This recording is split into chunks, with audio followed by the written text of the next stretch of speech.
Alors peut-être première chose avant de commencer, nous présenter, nous les deux petites affiches du haut du tableau, qui co-dirigeons donc ce master de droit pénal. Alors pour ce qui me concerne, je suis Stéphanie Fournier, je suis professeure de droit privé et sciences criminelles à l'université Grenoble-Alpes. Anne-Gaëlle, je te laisse. Moi, je suis Anne-Gaëlle Robert, je suis maître de conférence également à l'université Grenoble-Alpes et donc je co-dirige maintenant avec le professeur Stéphanie Fournier ce M2 de droit pénal. Et notre binôme est un binôme déjà ancien puisqu'on a eu l'occasion avant de co-diriger ensemble l'IEJ. Donc voilà, c'est un binôme qui fonctionne a priori. Oui. Entre nous, en tout cas, pour vous, je ne sais pas si ça fonctionnera, mais entre nous, ça fonctionne. Alors, on intervient l'une et l'autre dans ce master. Pour ce qui me concerne, Agathe, tu en parleras peut-être après, mais pour ce qui me concerne, j'interviens dans les 2 années en première année en droit pénal spécial, les infractions contre les biens et les infractions de droit pénal des affaires. Et puis, en deuxième année de master, j'interviens en droit pénal général. Agnès, tu le diras peut-être après, toi, ou tu vas en parler tout de suite. Vas-y. Comme tu veux, je peux le dire rapidement. Moi aussi, j'interviens sur les 2 années à chaque semestre.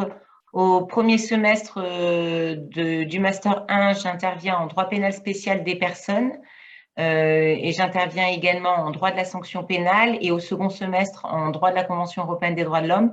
Et puis en Master 2, j'interviens au premier semestre en droit pénal spécial et au second semestre en droit approfondi d'exécution des peines.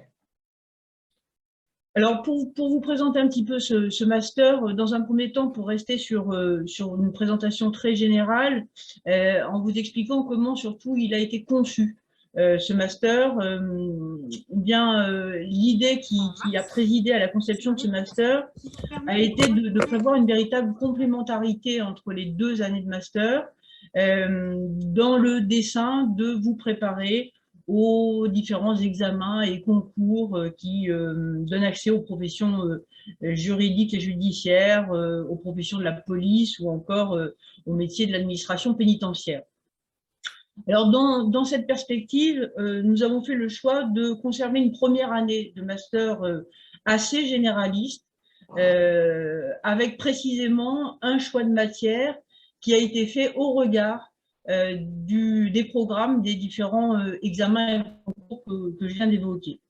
De ce fait, si vous voulez, la spécialisation en matière pénale et sciences criminelles d'une manière générale se fait progressivement, en étant bien plus marquée en deuxième année de master qu'en première année.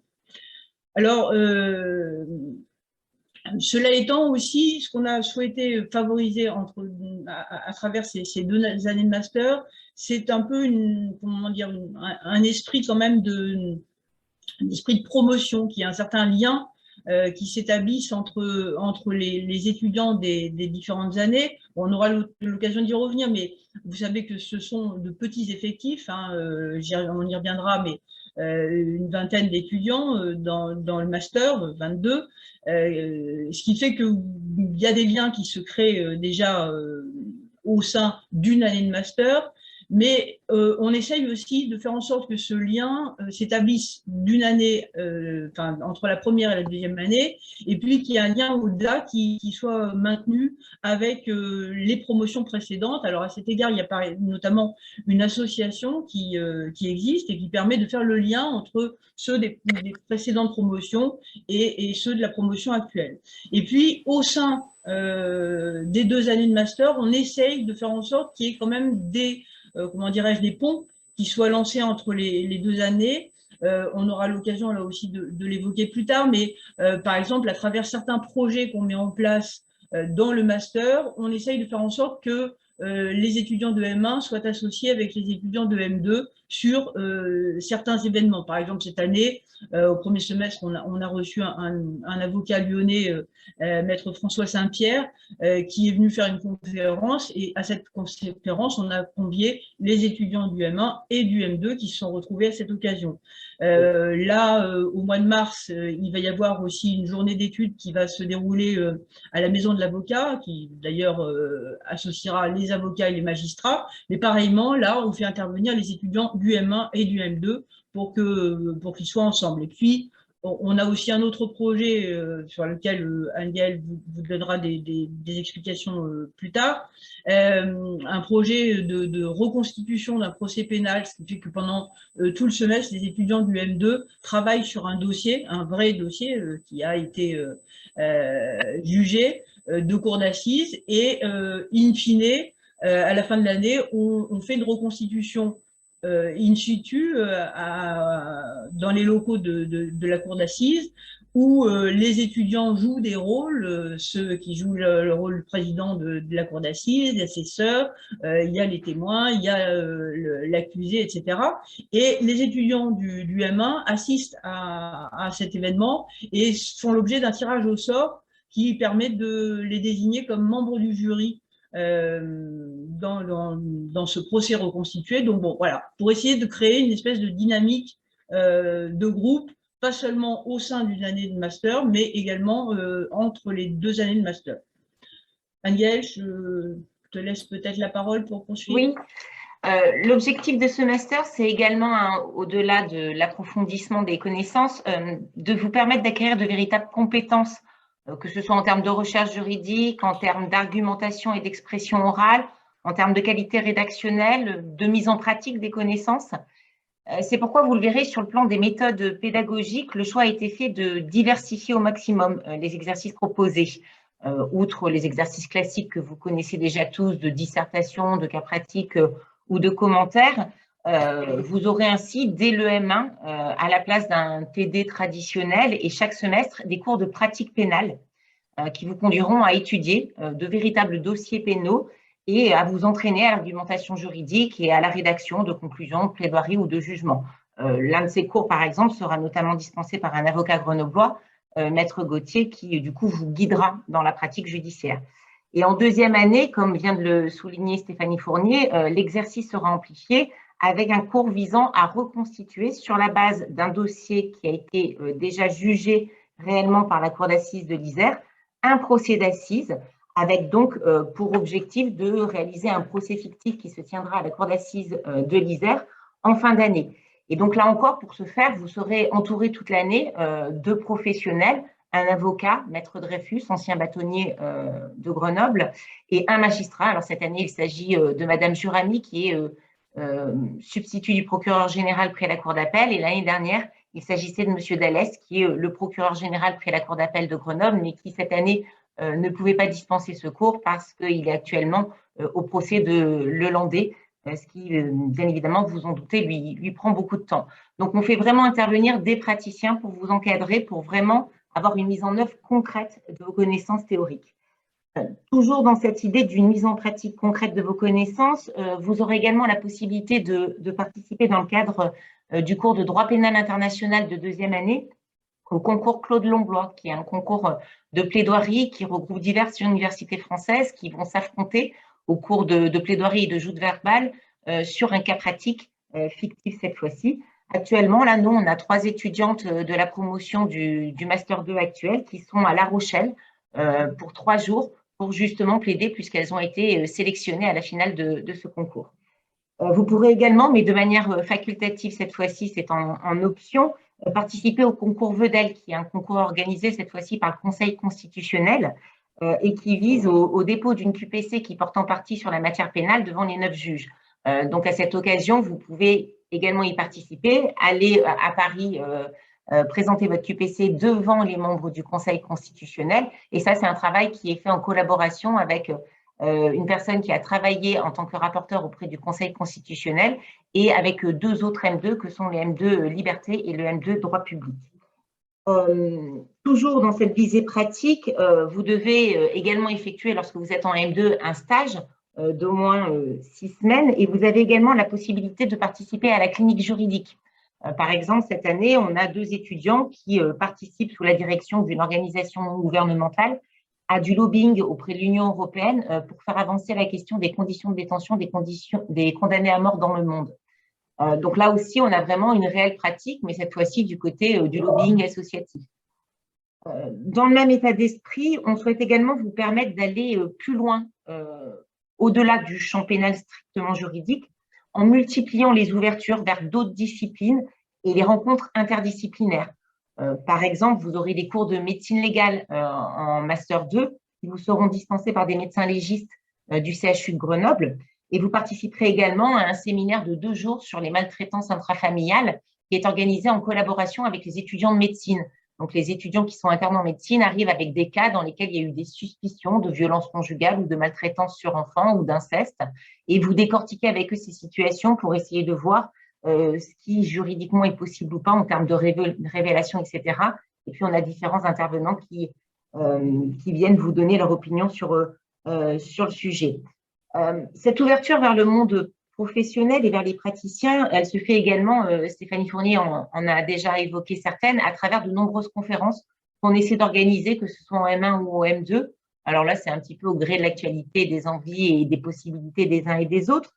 Mais par exemple, cette semaine, on a reçu avec les étudiants du M2 le président de la Cour d'assises du Rhône, qui est venu échanger avec les étudiants sur sa profession et son expérience.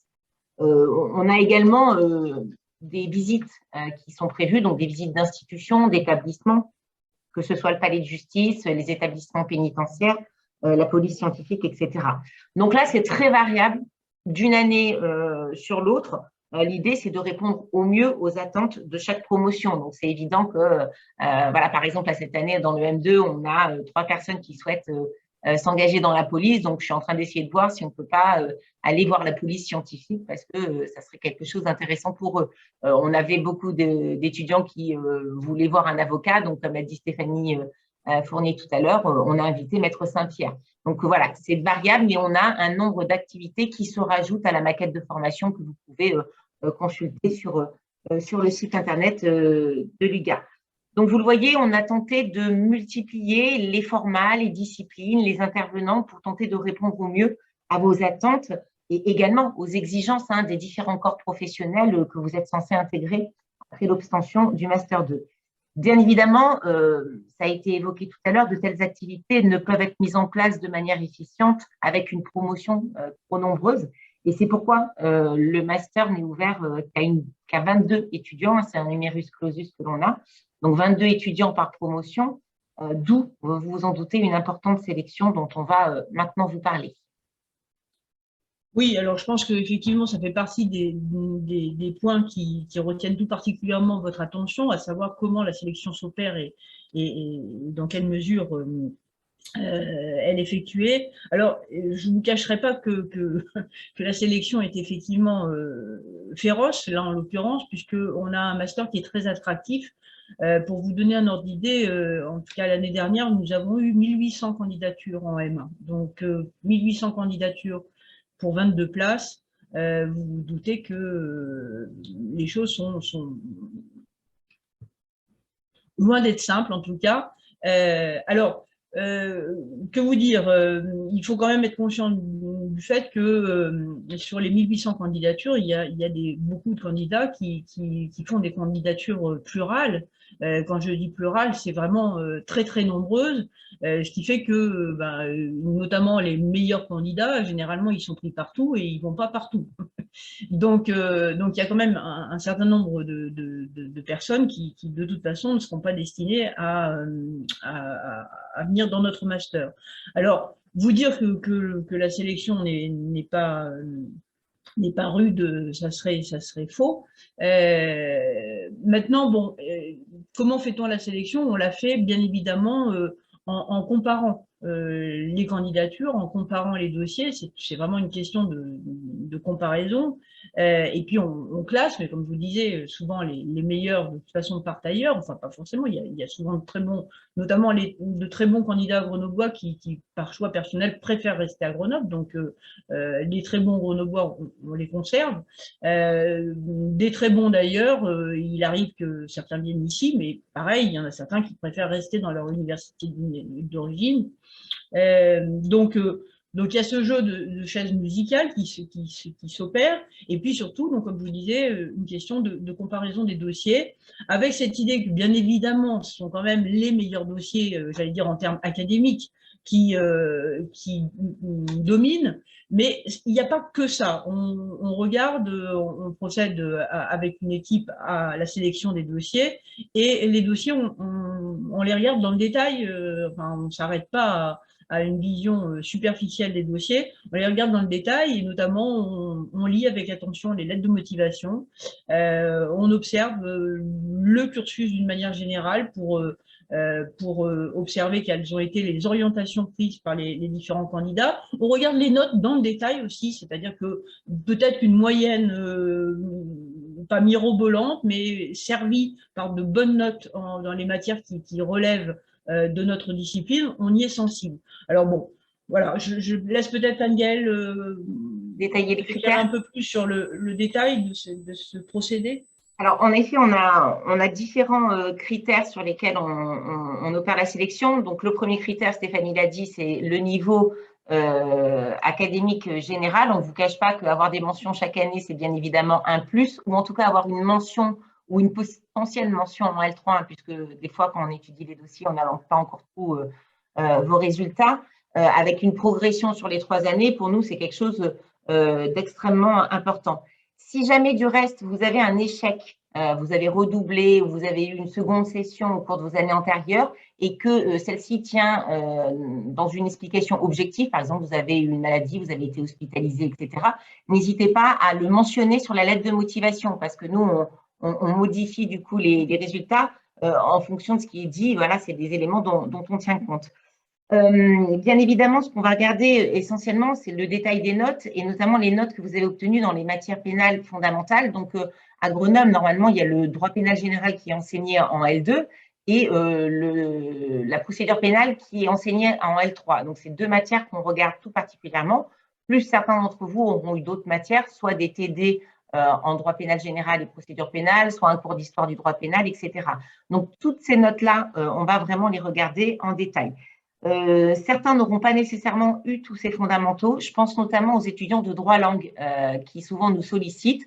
C'est vrai que vous n'avez pas tous des cours de procédure pénale, donc ne vous inquiétez pas. Si vous avez une bonne note en droit pénal général et un bon niveau académique général, on connaît la formation des droits langues, donc on en tient compte également, d'accord ?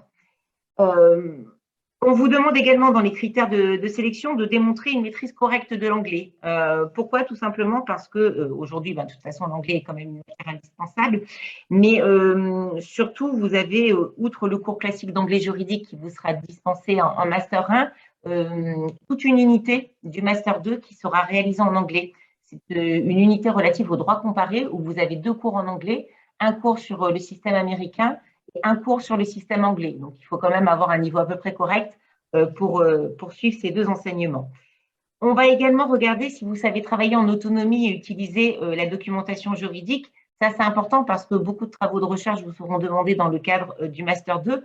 Alors, c'est difficile pour nous de le savoir au vu de votre parcours actuel, mais par exemple, si déjà vous avez eu l'occasion de faire un mémoire ou de rendre des écrits un petit peu conséquents sur un sujet, n'hésitez pas à le faire valoir dans votre CV ou dans vos lettres de motivation. On va regarder également si vous disposez de bonnes compétences rédactionnelles, d'argumentation et d'expression.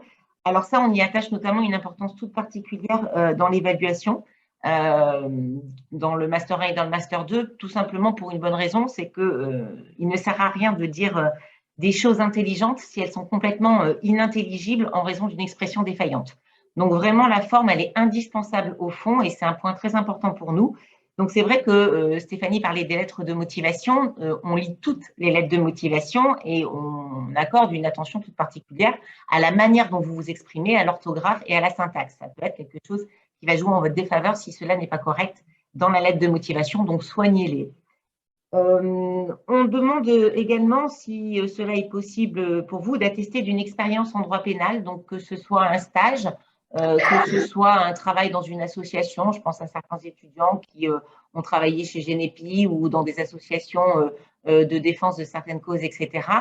Pour nous, c'est toujours intéressant parce que ça atteste de votre part d'une réelle motivation, d'un certain dynamisme. Et ça, c'est important parce que vous l'aurez compris, ce qu'on recherche aussi, c'est faire un esprit de corps, une promotion avec des étudiants qui seront réactifs, qui sauront enjouer, qui auront envie de s'intéresser à la matière pénale. Donc, pour nous, c'est un critère voilà, qui est assez intéressant et qu'on va regarder précisément. Alors, toutefois, bien évidemment, on sait les difficultés que certains peuvent avoir à obtenir un stage et à l'inverse, les facilités, il faut bien le dire, que d'autres peuvent avoir pour obtenir un stage. Donc ça, bien évidemment, on en tient compte. Donc lorsqu'on lit votre CV, par exemple, on regarde si vous êtes étudiant boursier et que vous travaillez toute l'année à côté et que pendant vos vacances d'été, vous devez travailler, on se doute bien que pour vous, c'est plus compliqué d'avoir un stage. Là encore, n'hésitez pas à détailler ces stages si vous en avez fait ou à vous expliquer sur pourquoi vous n'avez pas voulu en faire ou pourquoi vous n'avez pas pu en faire. Pour nous, c'est des éléments qui sont assez précieux. Et puis, dernière chose sur laquelle on porte un regard attentif, c'est la cohérence. La cohérence entre votre parcours antérieur, la formation que nous proposons et à laquelle vous souhaitez intégrer et le projet professionnel ultérieur. Voilà, c'est sûr que si vous nous dites que vous souhaitez être juge d'application des peines ou que vous souhaitez devenir commissaire de police, la voie pénale est tout indiquée. Par contre, si vous nous indiquez que vous souhaitez être greffier, bon, il faut qu'on voit pourquoi vous voulez faire du pénal en plus, parce que d'autres mentions de master pourraient tout à fait correspondre à cette volonté-là, ce souhait-là. Après, on sait très bien aussi qu'il est difficile à votre âge de se déterminer dans une carrière professionnelle. Donc, les hésitations, elles sont possibles et parfois, moi, c'était mon cas, on s'inscrit dans un master que parce qu'on aime profondément une matière, ou en tout cas, on l'aime plus que les autres, ou on a envie de l'approfondir plus. Bref, ce qu'on attend de vous, c'est en tout cas une explication dans votre lettre de motivation sur cette cohérence. Ou s'il y a une incohérence objective, c'est-à-dire que vous passez d'une formation à une autre, nous expliquer pourquoi ce changement de situation. Tout le monde peut évoluer dans la vie, changer. Et comme je l'ai dit, il est difficile à 18 ans, 19 ans, lorsqu'on s'inscrit en première année de droit, de savoir tout de suite ce que l'on va faire. Et bien heureusement, on peut évoluer dans sa pensée. Donc là aussi, expliquez-nous tout ça. Bref, vous l'aurez compris, il faut nous faire des lettres de motivation qui ne sont pas des lettres de motivation copier-coller, comme on peut en trouver sur Internet, mais des lettres de motivation qui nous permettront de ressentir un petit peu quelle est votre personnalité et quel est votre engouement pour le Master 2, parce que ce que l'on souhaite, c'est intégrer des gens qui sont motivés, prêts à travailler dans un esprit de groupe. Donc, pour ça, pour nous, c'est très important. Et puis, dernière chose que je vous conseillerais, c'est de bien nous noter votre numéro de téléphone sur lequel vous serez joignable jusqu'en septembre, ainsi que votre email, parce que c'est vrai que des fois, lorsque on a des doutes ou une incompréhension sur certains dossiers, on n'hésite pas, le comité de sélection, à vous téléphoner pour avoir des renseignements complémentaires. Donc là, lorsqu'on ne peut pas joindre les candidats, c'est assez gênant. Donc, veillez à bien indiquer vos bonnes coordonnées téléphoniques et votre email d'actualité. Voilà, je pense que j'ai à peu près fait le tour, à moins que tu veuilles rajouter quelque chose. Non, non, simplement, il y a des questions dans la conversation à côté. Je pense que la première question, tu y as en partie répondu sur l'importance des stages et le point de savoir si c'était quelque chose de déterminant. Vous aurez compris que de toute façon, on n'a pas de dogme particulier. Enfin, il n'y a pas, on n'a pas comment dire, des principes bien arrêtés en disant il faut qu'il y ait ceci ou il faut qu'il y ait cela. Vous avez compris que c'est un ensemble. Il peut y avoir un dossier sans stage, ça va pas être forcément un handicap. Et d'autres seront valorisés parce qu'il y a un stage, mais enfin, tout dépend du dossier, et ça dépend du stage que vous avez fait, ça dépend de l'ensemble du dossier. Donc, il ne faut pas partir avec l'idée de se dire, bon, il faut absolument que je coche toutes ces cases-là, ou au contraire que je fasse surtout attention de ne pas faire telle ou telle erreur. Bon, on prend en compte l'ensemble du dossier et une faiblesse sur un point peut être compensée par un atout sur un autre point.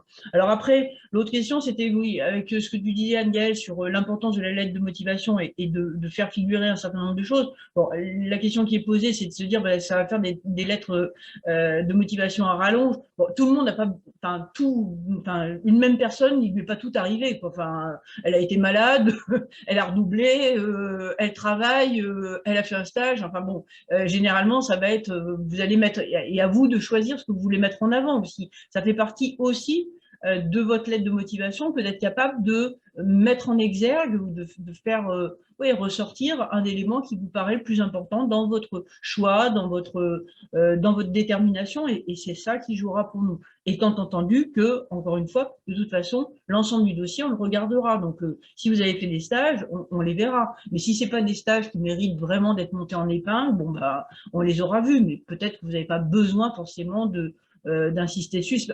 Faut pas inventer, quoi. C'est pas le but de l'opération. Il faut être sincère. Vous nous dites ce qui a vraiment été, comment dire, notable dans un stage que vous avez fait. Si c'est un stage qui ne vous a pas apporté grand-chose, bah, vous l'avez mentionné dans votre dossier.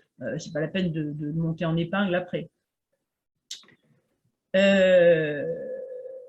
Non, pas d'entretien physique pour la sélection. Je lis en même temps ce qui est dit.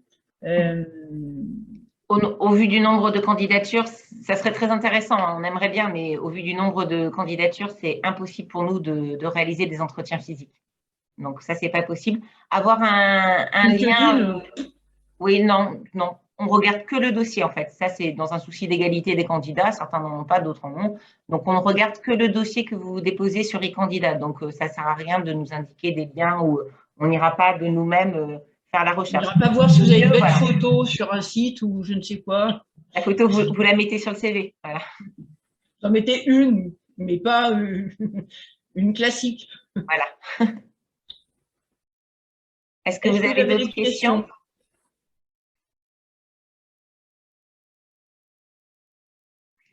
Les étudiants qui proviennent d'un DUT sont-ils défavorisés du fait? Non. Non, ça nous est déjà arrivé. Hein. Les étudiants qui viennent d'un DUT peuvent intégrer en licence. Généralement, lorsqu'ils le font et qu'ils arrivent à suivre en licence et avoir des bonnes notes en licence, ça atteste que simplement le DUT était une formation qui leur convenait parce que c'est vrai que l'université, c'est une formation particulière avec des grands amphis. Mais on peut tout à fait, si le dossier est très bon, intégrer un Master 2 en ayant fait préalablement un DUT, puis intégrer une licence de droit classique. Il n'y a pas de règle, hein, comme on l'a dit, il n'y a pas de… C'est pas un coup près d'avoir fait un DUT. Simplement, c'est vrai qu'il faut du coup avoir réussi le passage de l'intégration en L3. Ça va être regardé de manière attentive.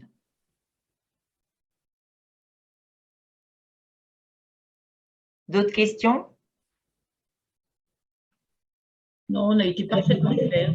Une moyenne minimum? Non, il n'y a pas de moyenne minimum, mais comme on vous l'a dit, on a 1800 dossiers, donc nécessairement, voilà, on va retenir à peu près, on fait une liste complémentaire assez longue, hein, donc voilà, mais c'est vrai qu'on a quand même des étudiants, généralement, ils sont tous sur le stade de la mention, assez bien au moins.